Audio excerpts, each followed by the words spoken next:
Saturn, the jewel of our solar system, a planet that has captivated our imagination for centuries. But imagine if the rings were gone. Without its crown, Saturn is just a lonely giant gas ball.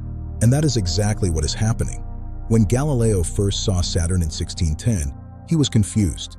He thought the planet had ears or two smaller planets on its sides. He didn't know he was looking at rings. It took decades before we realized the truth. Now we know the rings are temporary. A phenomenon called ring rain is pulling ice particles down at an alarming rate. Behind every moment lies a scientific wonder. I'm Kale, and welcome to SciCurious, where curiosity meets science. Solar radiation charges the ice, and Saturn's magnetic field pulls it in like a giant magnet, raining water into the atmosphere. Every half hour, an amount of water equivalent to an Olympic swimming pool falls from the rings. They are dying. But Saturn isn't just about rings. Look at Mimas. Look familiar? That's no space station. That's a real moon. The giant Herschel crater makes Mimas look exactly like the Death Star. The impact that created it nearly destroyed this little moon entirely. Then there's Enceladus, a snowball hiding in ocean.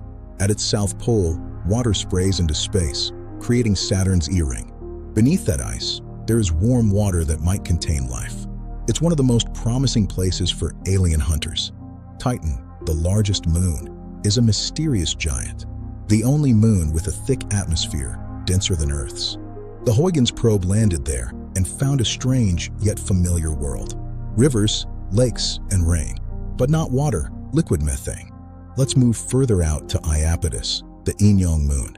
One side is white as snow, the other black as charcoal. Iapetus also has a giant ridge running around its equator, making it look like a cosmic walnut. Its origin is still a mystery. Back to the planet itself, Saturn wears a crown of storms. The hexagon, an eternal six-sided storm at the North Pole that could swallow two Earths. Above that storm, auroras dance, ghostly lights created by the interaction of solar wind with the planet's magnetic field. We know all these wonders thanks to Cassini, the brave spacecraft that spent 13 years orbiting the Lord of the Rings. At the end of its life, Cassini performed a grand finale. It dove into the dangerous gap between the planet and the rings, a place never touched before. It transmitted data until the very last second before burning up as a meteor in Saturn's sky. A sacrifice for science. Cassini's final data changed everything. The rings are young. They might have formed when dinosaurs roamed the Earth. They are likely the remains of an icy moon that strayed too close and was shredded by Saturn's giant gravity. In 100 million years, they will be gone. Saturn will return to being a lonely yellow ball, like its brother Jupiter. We are so lucky. We live in a brief window of cosmic history where these rings exist in their full glory. The universe is always changing. Nothing is forever, so enjoy the beauty while you can.